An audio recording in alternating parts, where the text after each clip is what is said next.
Students chapter के start में हमने प्लांट टिश्यू के क्लासिफिकेशन की बात की थी, तो उसमें आप देखो ये वाला पोर्शन जो है वो हम स्टडी कर चुके हैं। मेरिस्टेमेटिक टिश्यू क्या होता है, फिर उसके क्या डिवीजन है ये हमने देख लिया। तो अब आप समझ रहे होंगे नेक्स्ट काम हमारा ये होगा कि हम पढ़ेंगे परमानेंट टिश्यू किसको कहते हैं। तो आप यहां पर ध्यान दें कि जो परमानेंट टिश्यू होता है उसको फर्दर दो कैटेगरीज में डिवाइड किया गया है, एक सिंपल परमानेंट टिश्यू और एक कॉम्प्लेक्स परमानेंट टिश्यू। तो let's attack these things now. तो स्टूडेंट्स हमने अभी ये देखा कि मेरिस्टेमेटिक टिश्यू जो है वो प्लांट के ग्रोथ के लिए रिस्पांसिबल होता है, लेकिन क्या प्लांट्स में सिर्फ ग्रोथ की एक्टिविटी होती है? नहीं, ऐसा बिल्कुल नहीं है स्टूडेंट्स। प्लांट्स में और बहुत डिफरेंट टाइप के फंक्शंस परफॉर्म किए जाते हैं। वो सारे फंक्शंस कौन परफॉर्म करता है? आप समझ रहे हैं students, they are all performed by permanent tissue. ठीक, तो मेरिस्टेमेटिक टिश्यू ऐसा टिश्यू हो गया प्लांट में जो ग्रोथ के लिए रिस्पांसिबल है। बाकी प्लांट के जितने भी फंक्शंस हैं वो परमानेंट टिश्यू द्वारा परफॉर्म किए जाते हैं। और ऑब्वियसली परमानेंट टिश्यू भी जैसा हमने देखा बहुत डिफरेंट टाइप्स के होते हैं, हर टाइप कोई अलग फंक्शन परफॉर्म करता होगा। अब देखो परमानेंट टिश्यू से रिलेटेड बहुत इंपॉर्टेंट चीज हमें समझने की जरूरत है। जैसे स्टूडेंट्स हमने क्या देखा है कि जो मेरिस्टेमेटिक टिश्यू होता है उसमें सेल डिवीजन का प्रोसेस होता है ना, जिससे बहुत सारे नए सेल्स बनते हैं, बहुत सारे नए सेल्स बनते हैं। ठीक, वो सेल्स भी मेरिस्टेमेटिक टिश्यू के ही होते हैं। अब क्योंकि नए सेल्स बने तो ग्रोथ हो गया। ठीक है, लेकिन टाइम के साथ क्या होता है, इनमें से कुछ सेल्स अपना शेप और साइज जो है वो चेंज कर लेते हैं और एक नया शेप और साइज ले लेते हैं। और ये जो अब नए सेल्स हैं हमारे पास डिफरेंट शेप एंड साइज के, उनके ग्रुप को हम परमानेंट टिश्यू बोलते हैं स्टूडेंट्स, परमानेंट टिश्यू बोलते हैं। तो आपको समझने की बात यह है कि परमानेंट टिश्यू जो होता है वो मेरिस्टेमेटिक टिश्यू से ही बनता है। जिसमें आपको थोड़ा डिटेल बताऊं, इनमें से कुछ सेल्स जो हैं वो अपना शेप और साइज चेंज कर लेंगे और वो एक्सपर्टाइज हो जाएंगे कुछ पर्टिकुलर टाइप का फंक्शन परफॉर्म करने के लिए प्लांट्स में। समझ, कुछ सेल्स जो हैं वो अपना शेप और साइज चेंज करके स्पेशलाइज हो जाएंगे कि वो प्लांट्स में कुछ पर्टिकुलर फंक्शन परफॉर्म कर सकें। ठीक, उनको फिर हम क्या बोलेंगे? Permanent tissue. कुछ दूसरे सेट ऑफ सेल्स जो हैं वो अलग टाइप का शेप और साइज ले लेंगे and they will get specialized in performing some other activity, वो दूसरे टाइप का परमानेंट टिश्यू बना लेंगे।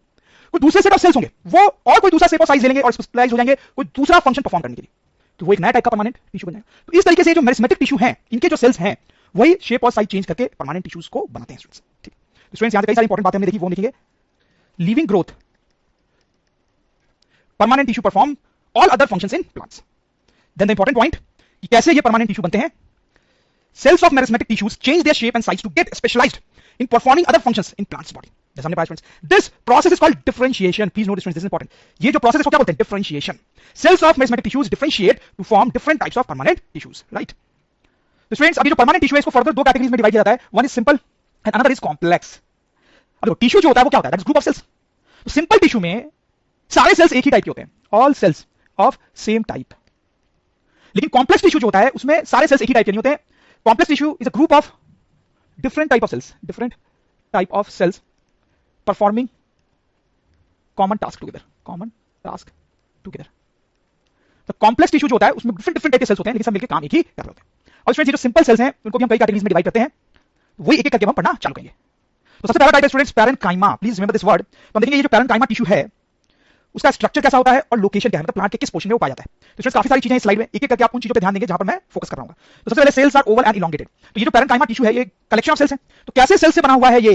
ओवल एंड इलोंगेटेड, मतलब इसमें जो सेल्स होते हैं कुछ इस शेप के होते हैं, ऐसे बहुत सारे सेल्स जो है वो साथ में आए होते हैं कुछ इस तरीके से। ठीक है, ओवल एंड इलोंगेटेड। आप देख सकते हो स्टूडेंट्स यहाँ पे फोटोग्राफ भी है, अगर आप साइड से देखोगे तो कुछ इस तरीके का फोटोग्राफ आपको दिखेगा। आप देख सकते हो ये एक सेल है, दिस इज वन सेल। ठीक है, ओवल एंड इलोंगेटेड। अगर स्टूडेंट्स आप ऐसे बॉटम से देखोगे तो आपको इस तरीके का स्ट्रक्चर दिखेगा, बहुत सारे सेल्स जो है वो अरेंज्ड है। ठीक है, तो पैरेन्काइमा टिश्यू जो होता है उसमें जो सेल्स होते हैं उनका शेप कैसा होता है स्टूडेंट्स? Oval and elongated. ठीक है, loosely packed cells with large intercellular spaces. मतलब ये जो सेल्स है स्टूडेंट्स इनकी पैकिंग बहुत टाइट नहीं होती है, उनके बीच में खाली स्पेसेस होते हैं, जैसे कि आप इस डायग्राम में देख सकते हो, यहां पर भी देख सकते हो लूजली पैक्ड होते हैं। It's large intercellular space, small nucleus, large vacuole. तो स्टूडेंट्स आप यहां देखें इतना बड़ा सेल है और ये उसका न्यूक्लियस, आप देखो ये न्यूक्लियस है, कितना छोटा न्यूक्लियस है। वही लिखा गया कि स्मॉल न्यूक्लियस होते हैं इन सेल्स में। और ये जो व्हाइट वाला पोर्शन आप देख रहे हो स्टूडेंट्स, दिस इज वैक्यूल। वो कितना बड़ा है, कितने लार्ज साइज का है, that also you should notice. फिर थिन सेल वॉल होता है इसमें। ठीक है, cells are live. Cells are live का क्या मतलब है कि स्टूडेंट्स इन सेल्स में बहुत सारी एक्टिविटीज होती रहती हैं, इनमें डिफरेंट चेंजेस आते रहते हैं, फंक्शनल है ये सारे सेल्स। Cells are live. तो स्टूडेंट्स पैरेन्काइमा टिश्यू जिन सेल से बना होता है उनकी ये प्रॉपर्टीज हमें समझ में आती है।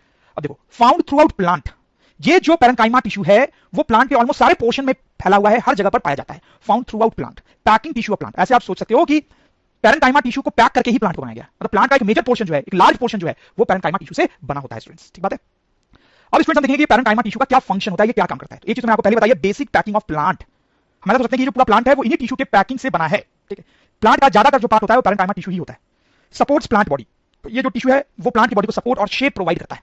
Stores food and nutrients in vacuoles. इतने लार्ज वैक्यूल्स जो होते हैं इसके सेल्स में वो किस लिए होते हैं? ताकि उनमें फूड और न्यूट्रिएंट्स स्टोर किया जा सके प्लांट के लिए। ठीक, फिर कुछ और important points let's see. Sometimes contain chlorophyll and दस परफॉर्म फोटोसिंथेसिस। तो स्टूडेंट्स कई बार ऐसा भी होता है कि ये जो पैरेन्काइमा टिश्यू है उनमें क्लोरोफिल प्रेजेंट होता है जिसके कारण फोटोसिंथेसिस परफॉर्म किया जाता है और प्लांट के लिए फूड बनाया जाता है। Such parenchyma tissues are called chlorenchyma. Such parenchyma tissues are called chlorenchyma. Okay, तो क्लोरेन्काइमा क्या हो गया स्टूडेंट, आपको समझ में आया? Chlorenchyma is the parenchyma tissue containing chlorophyll. ठीक बात है। वैसे एक और इंपॉर्टेंट पॉइंट देखें, in aquatic plants cells of parenchyma tissue have large air cavities which allow plants to float. Such parenchyma tissues are called erenchyma. Please note this word erenchyma. ठीक है? Okay dear students, तो parenchyma के बाद जो next type है that is collenchyma. तो आइए इसके बारे में स्टडी करते हैं। तो सबसे पहले हम देखेंगे इसका स्ट्रक्चर एंड लोकेशन। तो सबसे पहले मैं आपको ये बता दूं कि जो कोलेनकाइमा है ये काफी कुछ पैरेंकाइमा जैसा ही होता है। पैरेंकाइमा टिश्यू और कोलेनकाइमा टिश्यू में बहुत सारी सिमिलैरिटीज हैं, ठीक है, हालांकि कुछ चीजें अलग भी होती हैं। देखते हैं कि क्या चीजें हैं। सबसे पहला पॉइंट स्टूडेंट्स हमारा oval and elongated cells. Students हमने पैरेंकाइमा के केस में देखा था कि ओवल और इलोंगेटेड सेल्स होते हैं, वैसा ही कुछ कोलेनकाइमा टिश्यू में भी होता है। इन फोटोग्राफ्स में आप देख सकते हो स्टूडेंट्स, अगर साइड से आप देखोगे तो इस तरीके से आपको दिखाई देंगे सेल्स, तो आप देख सकते हो क्लियरली कि वो ओवल और इलोंगेटेड है। अगर आप टॉप से या बॉटम से देखोगे तो इस तरीके से सेल्स आपको अरेंज हुए दिखेंगे। यू कैन क्लियरली सी कि ये जो प्रॉपर्टी है वो पैरेंकाइमा और कोलेनकाइमा में सेम है, ठीक है। Next point is tightly packed with no inter cellular space. अब आप समझ लोगे स्टूडेंट्स, ये थोड़ी डिफरेंट बात है। ये जो कोलेनकाइमा में है इसमें आप देखो सेल्स कितने टाइटली पैक्ड है, यहाँ पे कोई स्पेस नहीं दिखेगा आपको। यहाँ पर देखो बहुत ही कम स्पेस होता है, बहुत ही कम। इसमें देखो ज्यादा क्लियर दिखाई दे रहा है, सेल्स यहाँ पे मीट कर रहे हैं और बीच में कोई भी स्पेस ऑलमोस्ट नहीं है। तो कोलेनकाइमा में सेल्स बहुत टाइटली पैक्ड होते हैं, जबकि पैरेंकाइमा में ऐसा नहीं था, उसमें लूजली पैक्ड थे, आपको याद होगा स्टूडेंट्स, ठीक है। फिर स्मॉल न्यूक्लियस, अब देखो ये न्यूक्लियस बहुत छोटा है, ये भी पैरेंकाइमा जैसी बात हो गई। लार्ज वैक्यूल्स, ये भी पैरेंकाइमा जैसी बात हो गई। थिन सेल वॉल, ये भी पैरेंकाइमा जैसी बात हो गई, लेकिन यहाँ पर एक डिफरेंस है, thin cell wall but thick at corners, thick at corners. देखो यहाँ पर ये जो सेल वॉल है, ये सेल वॉल है वो थिन होती है कोलेनकाइमा में, पैरेंकाइमा में भी थिन होती है, लेकिन कोलेनकाइमा में खास बात है, आप यहाँ पर देख सकते हो कॉर्नर पे जो सेल वॉल वाला पोर्शन है वो बहुत थिक है। कॉर्नर पे सेल वॉल वाला पोर्शन जो बहुत थिक हो जाता है, रेड में यहाँ पे शो किया गया है। This is something strange about the cells in collenchyma. The next point is cells are living, ठीक, ये वही पॉइंट है जो पैरेंकाइमा में भी था। तो स्टूडेंट्स आपको प्रॉपर्टीज समझ में आ गई होगी कोलेनकाइमा में पाए जाने वाले सेल्स की। अब ये कोलेनकाइमा टिश्यू प्लांट में कहां पाया जाता है? Below epidermis, below epidermis in leaves and stem. आप सोचेंगे एपिडर्मिस क्या होता है? एपिडर्मिस जो होता है वो आप सोच सकते हो कि स्टेम और लीफ का सबसे आउटर कवरिंग होता है, सबसे आउटर कवरिंग होता है स्टेम और लीफ का, एपिडर्मिस। तो ये जो कोलेनकाइमा टिश्यू है उसके नीचे पाया जाता है। एपिडर्मिस के बारे में आपको डाउट है तो टेंशन मत लो, उसके बारे में हम काफी डिटेल में आगे पढ़ेंगे स्टूडेंट्स, राइट। अब आते हैं हम फंक्शन पे। ये कोलेनकाइमा टिश्यू काम करता है, provides mechanical support to plant, ठीक है, provides flexibility to plants so that they can bend without breaking. तो स्टूडेंट्स आप देख सकते हैं बड़ा इंपॉर्टेंट काम है कोलेनकाइमा टिश्यू का। हमने देखा कि प्लांट्स होते हैं बहुत फ्लेक्सिबल होते हैं, ठीक है, खास करके यंग स्टेम जो होता है प्लांट का या जो लीव्स होते हैं वो बहुत ही फ्लेक्सिबल होते हैं, तो उनको ये फ्लेक्सिबिलिटी कोलेनकाइमा टिश्यू से ही मिली होती है। तो नेक्स्ट टाइप का जो सिंपल टिश्यू होता है दैट इज स्क्लेरेनकाइमा। इसकी कुछ प्रॉपर्टीज को देखेंगे स्टूडेंट्स हम। तो सबसे पहला पॉइंट आप देखेंगे कि इस टिश्यू में जो सेल्स होते हैं, cells are narrow and elongated, ठीक है। इसके सेल्स होते हैं वो नैरो और इलोंगेटेड होते हैं, जैसा कि आप इस फोटोग्राफ में देख सकते हो। ये सेल जो कितना नैरो है और इलोंगेटेड है, सही बात है स्टूडेंट्स, ठीक। तो इस तरीके से ये जो सेल्स हैं वो अरेंज होते हैं इस तरह से, ठीक। तो अगर हम साइड से देखें तो इस तरह का व्यू मिलेगा, और अगर हम टॉप से देखें तो इस तरह से सेल्स अरेंज हुए हमें मिलेंगे स्टूडेंट्स, ठीक बात है ना। तो very important point is cells are dead, cells are dead. अब डेड सेल्स का क्या मतलब होता है? देखो नॉर्मली स्टूडेंट्स जो सेल होते हैं हमारे पास उसमें बाहर सेल वॉल होती है, ठीक है, फिर अंदर न्यूक्लियस होता है, बीच में क्या होता है? साइटोप्लाज्म होता है, और उसमें बहुत सारे ऑर्गेनेल्स होते हैं। सारे ऑर्गेनेल्स अपना अपना फंक्शन परफॉर्म करते हैं। ये होता है एक लाइव सेल, लाइव सेल, ठीक। अब डेड सेल में क्या होता है? डेड सेल में सिर्फ ये सेल वॉल ही मोस्ट ऑफ द टाइम रह जाती है, अंदर वाली चीजें नहीं होती हैं। अंदर कोई न्यूक्लियस नहीं होता है, कोई साइटोप्लाज्म नहीं होता है, और बाकी ऑर्गेनेल्स भी नहीं होते हैं। सच अ सेल इज डेड सेल। तो आप देख सकते हो इसमें अंदर कोई भी ऑर्गेनेल्स नहीं है, बेसिकली इसके अंदर कोई भी मेजर एक्टिविटी एज सच नहीं होगी। आप समझ में बात कि डेड सेल क्या होता है? तो स्क्लेरेनकाइमा टिश्यू जो होता है that is made up of dead sales, okay. यहां पर जो डेड सेल्स होते हैं उनके सेल वॉल में लिग्निन नाम का एक केमिकल होता है। इस केमिकल के कारण ये सेल वॉल जो है वो काफी थिक हो जाती है, ठीक है, नॉर्मल से काफी ज्यादा थिक हो जाती है सेल वॉल। क्यों थिक हो जाती है? लिग्निन के कारण, ठीक है। तो सेल वॉल जो है वो थिक हो जाता है ड्यू टू लिग्निन, और हार्ड भी हो जाता है। हम सोच सकते हैं कि लिग्निन एक ऐसा सब्सटेंस है, lignin is a chemical substance which hardens the cell wall, ठीक है। तो स्टूडेंट्स आप यहां पे देख सकते हो कि ये थिक सेल वॉल है, थिक सेल वॉल है। क्यों थिक है? क्योंकि इसमें लिग्निन डिपॉजिट हो गया है। इस सेल वॉल को लिग्निफाइड थिक सेल वॉल भी बोलते हैं, लिग्निफाइड थिक वॉल। फिर इसके अंदर जो कैविटी है, एम्प्टी कैविटी है, क्योंकि इसमें कोई भी साइटोप्लाज्म या ऑर्गेनेल्स नहीं है। तो ये जो कैविटी है इसको ल्यूमेन बोलते हैं, दैट इज कॉल्ड ल्यूमेन। इन सेल्स में नैरो ल्यूमेन होता है, ठीक है। तो that also we can write narrow lumen. Lumen is actually cell cavity, cell cavity. कई बार ऐसा भी होता है स्टूडेंट्स कि ये सेल वॉल इतनी थिक हो जाती है, ये सेल वॉल इतनी थिक हो जाती है कि अंदर की जो कैविटी है वो बचती ही नहीं है। तो वो भी लिख सकते हैं sometimes cell wall thicken so much that lumen is absent, okay. तो स्टूडेंट्स आपको बहुत अच्छे समझ में आ गया होगा कि स्क्लेरेनकाइमा में कैसे सेल्स होते हैं, नैरो एंड इलोंगेटेड। फिर डेड सेल्स होते हैं। डेड सेल का मतलब है कि अंदर का साइटोप्लाज्म, न्यूक्लियस और बाकी ऑर्गेनेल्स नहीं होंगे। और इतना नहीं, इसका जो सेल वॉल है बहुत थिक हो जाता है due to presence of lignin. और फिर अंदर की जो कैविटी है उसको हम ल्यूमेन बोलते हैं। कई बार ये सेल वॉल इतना थिक हो जाता है कि ल्यूमेन होता ही नहीं है, ठीक। अब देखते हैं कि स्क्लेरेनकाइमा टिश्यू जो है प्लांट्स के किन पोर्शंस में पाया जाता है।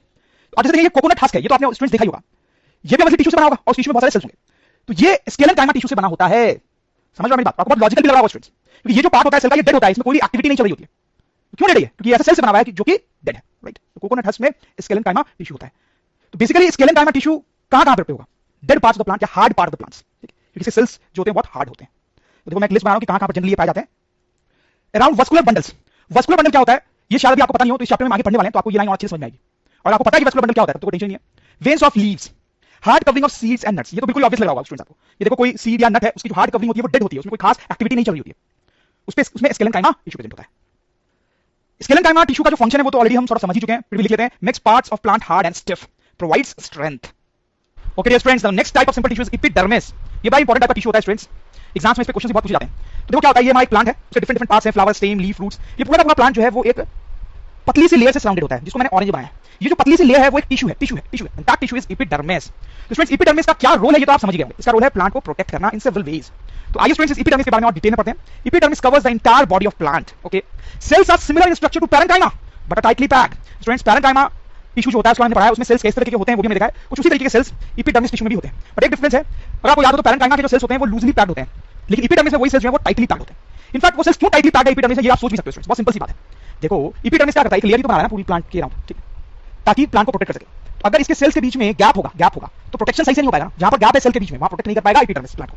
इसलिए सेल्स आर टाइटली पैक्ड, मतलब जैसे ये सेल्स है अगर तो बिल्कुल टाइटली पैक्ड होते हैं, बीच में स्पेस नहीं होता है।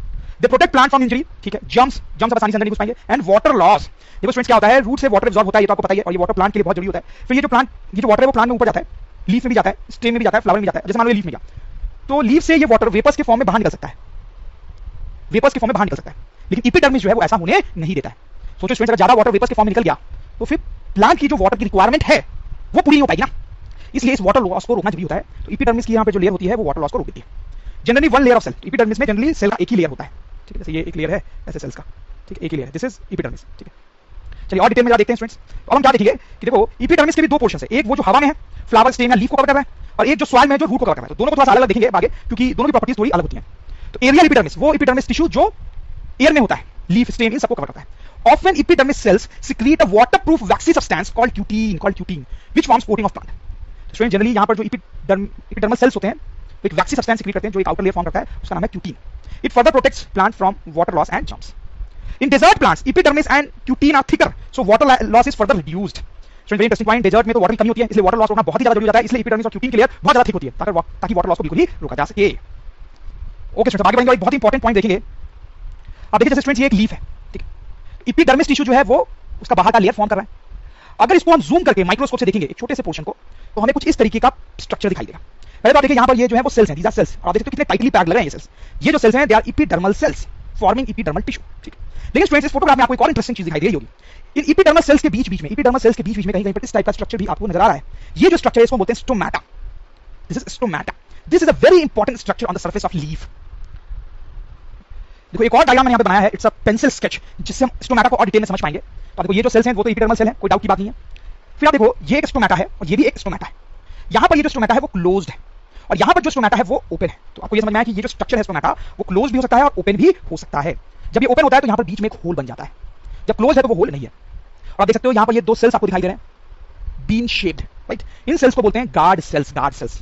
इनके फंक्शनिंग से ही ये स्टोमेटा कभी क्लोज या ओपन होता है। देखो इन गार्ड सेल्स का शेप यहाँ पर कुछ इस तरीके का है कि स्टोमेटा जो है वो ओपन है, और यहाँ पर गार्ड सेल्स का शेप कुछ इस तरह से हो गया है कि वो क्लोज है।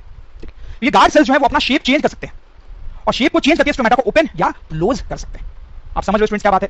एपिडर्मिस सेल्स के बीच में ये स्टोमेटा होते हैं। स्टोमेटा क्या है, एक ओपनिंग है, ओपनिंग। स्टोमेटा ओपन भी हो सकता है तो बीच में उसके एक होल होगी, ओपनिंग होगी, और क्लोज भी हो सकता है। क्लोज होगा तो ये बंद हो गया है। और वो ओपन या क्लोज कैसे होता है, by the functioning of guard cells जो कि बीन शेप होते हैं। इन गार्ड सेल्स की प्रॉपर्टी ऐसी है कि वो अपना शेप चेंज कर सकते हैं स्टोमेटा को ओपन या क्लोज करने के लिए। अब देखते हैं डिटेल में कुछ points. Stomata are small openings on epidermal layer of leaf and soft parts of stem, ठीक है, ये बात मैं आपको बता चुका हूं। Exchange of gases with atmosphere is done through stomata। Students आपको पता होगा कि जो लीफ होती है वो बाहर के एटमॉस्फेयर से गैसेस एक्सचेंज करती है। वो कुछ गैसेस लेती है और कुछ गैसेस बाहर निकालती है। शायद आपको ये बातें पता हो, नहीं पता हो तो आगे हम बायोलॉजी के और चैप्टर्स में ये चीज पढ़ेंगे कि हमारे एटमॉस्फेयर में बहुत सारी गैसेस होती है और लीफ जो होता है वो उनमें से कुछ गैसेस को अंदर लेता है और कुछ गैसेस को बाहर निकालता है। तो वो गैसेस अंदर बाहर कैसे जाएंगी, कोई ओपनिंग होगी तभी तो जाएगी ना। तो वही है ये ओपनिंग स्टोमेटा, समझ। जब ये स्टोमेटा इससे ओपन होता है तो इसके थ्रू गैसेस जो है वो अंदर और बाहर आ सकती हैं। तो आप समझ सकते हैं स्टूडेंट्स कि स्टोमेटा बड़ा ही इंटरेस्टिंग और इंपॉर्टेंट पार्ट होता है प्लांट का। Exchange of gases with atmosphere is done through stomata, okay. फिर प्लांट्स में एक प्रोसेस होता है ट्रांसपीरेशन। ट्रांसपीरेशन क्या होता है, इसको भी हम फर्दर चैप्टर्स में बहुत डिटेल पढ़ेंगे। Loss of excess water in form of vapours through stomata. देखो जैसे मैंने आपको बताया था कि मान लो ये एक प्लांट है और ये लीफ है, उसके रूट्स हैं और रूट्स ने वाटर एब्जॉर्ब किया। वाटर प्लांट के काम का होता है। अब ये जो वाटर है ये प्लांट में ऊपर जाता है, लीव्स में भी पहुंचता है। ये वाटर लॉस ना हो जाए इसके लिए एपिडर्मल टिश्यू जो है वो होता है। लेकिन कुछ वाटर को तो लूज करना ही होता है। रूट से बहुत ज्यादा वाटर एब्जॉर्ब हो जाता है मोस्ट ऑफ द टाइम, तो कुछ वाटर को तो लूज करना ही होता है। तो वो जो वाटर है वो वेपर के फॉर्म में लीफ के स्टोमेटा से निकलता है। लीफ के स्टोमेटा में ये जो ओपनिंग है उससे कुछ वाटर वेपर्स निकल जाता है। This process called transpiration. Loss of excess water in form of water vapours happen through stomata. Students I hope you understand this point. Then the last point, guard cells control opening and closing of stomata, जैसा मैंने आपको already बताया है. Next is students root epidermis. Root के around epidermis tissue का एक layer होता है, उसकी कुछ प्रॉपर्टीज हम देखेंगे. सपोज करो यहाँ पर रूट ये आउटर लेयर को हम जूम करके देख रहे हैं, तो ये सेल्स हमें दिखाई दे रहे हैं, ये एपिडर्मल सेल्स हैं. ठीक, उनकी खास बात यहाँ पर ये होती है कि हेयर लाइक प्रोजेक्शन उनसे निकलता है. आप देख सकते हो इन सेल्स से, इन एपिडर्मल सेल से हेयर लाइक प्रोजेक्शन निकलता है. Okay, epidermis of root also absorbs water apart from performing other functions. ये तो होना ही था. Epidermal cells have hairy projections which increases water absorbing ability of the root.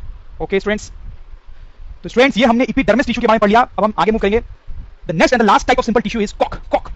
अब देखो स्टूडेंट्स क्या होता है, जैसे जो छोटे प्लांट्स होते हैं उनके सारे पार्ट्स ही बहुत सॉफ्ट होते हैं, लेकिन जो लार्ज प्लांट्स होते हैं उनका ट्रंक या स्टेम जो है बहुत हार्ड होता है ना. तो ऐसे जो सॉफ्ट प्लांट्स होते हैं उनका पूरा का पूरा जो स्ट्रक्चर है वो एपिडर्मिस से कवर्ड होता है. एपिडर्मिस टिश्यू से कवर होता है, चाहे वो लीफ हो, फ्लावर हो, स्टेम हो, रूट्स हो, सब एपिडर्मिस से कवर होते हैं. अगर इस तरीके से प्लांट को देखें, उसका भी जो सॉफ्ट पोर्शन है वो एपिडर्मिस से कवर होता है. जैसे ये लीव्स जो हैं वो एपिडर्मिस से कवर होंगे. ठीक, लेकिन ये जो हार्ड पोर्शन है स्टेम, इसका जो स्टेम है वो हार्ड होता है, ये एपिडर्मिस से कवर नहीं होता है, ये बेसिकली कॉर्क टिश्यू से कवर होता है. आप समझ सकते हैं स्टूडेंट्स कि ये एक अलग टाइप का टिश्यू आपको लग रहा है, अलग टाइप का स्ट्रक्चर लग रहा है. तो इसी की बात हम करना चाह रहे हैं स्टूडेंट्स.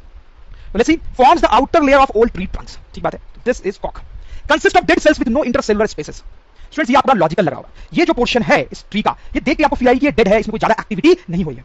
तो ये कॉर्क है, इसके जो सेल्स होते हैं वो डेड होते हैं. डेड सेल्स होने का मतलब मैंने आपको बताया कि अंदर कोई साइटोप्लाज्म नहीं होगा, सेल के अंदर कोई न्यूक्लियस नहीं होगा और बाकी ऑर्गेनेल्स भी नहीं होंगे. Cells contain suberin, SUBERIN. Cells contain suberin chemical substance. Due to this cork can not be penetrated by gases and water. Students आप समझ गए मैं क्या बताना चाह रहा हूं. सबेरीन के बारे में आप याद रखेंगे, दिस इंपॉर्टेंट केमिकल सब्सटेंस. इसके कारण गैसेस और वाटर जो है इस ट्रंक को क्रॉस नहीं कर सकती. Protects plant from injuries, germs and water loss. तो ये फंक्शन हो गया कॉर्क का. ओके स्टूडेंट्स, अब आप देखिए कॉर्क की एक बड़ी इंपॉर्टेंट प्रॉपर्टी होती है जिसके कारण इसका कमर्शियल यूज होता है. Cork is light, so is used commercially for making several products like bottle stoppers, shuttle cork. ये बॉटल का जो आप कैप देख रहे हैं वो कॉर्क का बना हुआ है. बैडमिंटन तो आपने खेला होगा, तो यहाँ पर ये जो शटल कॉर्क के अंदर एक वुड होता है छोटा सा, वो भी एक्चुअली कॉर्क होता है. तो बेसिकली ये जो कॉर्क होता है बहुत लाइट होता है, तो बहुत सारी चीजें से बनाई जाती है. ठीक है स्टूडेंट्स, तो दिस इज अबाउट कॉर्क.